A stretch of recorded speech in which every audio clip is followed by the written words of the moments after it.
বন্যা, জলোচ্ছ্বাস আর ভূমিকম্পের মতো দুর্যোগ মোকাবেলায় সরকার কাজ করছে বলে জানিয়েছেন দুর্যোগ ও ত্রাণমন্ত্রী আসাদুল হাবিব দুলু।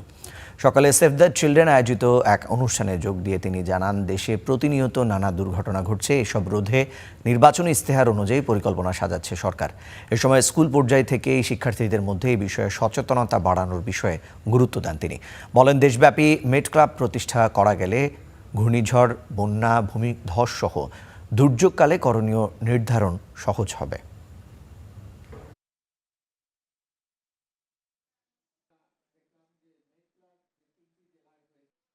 স্কুল বেজ বাচ্চাদের ড্রিলের মাধ্যমে, মহড়ার মাধ্যমে তাদেরকে দুর্যোগের পূর্বকালীন প্রস্তুতি, দুর্যোগ চলাকালীন তাদের কি করণীয়, তাদেরকে সচেতন করার জন্য আমরা শীঘ্রই কার্যক্রম শুরু করব। আমাদের সরকার আমাদের নির্বাচনী ইশতেহারে এই দুর্যোগের ব্যাপারে অত্যন্ত গুরুত্ব দিয়ে কিছু কথা বলেছে। আমরা ধীরে ধীরে সেটা বাস্তবায়ন করতে যাব।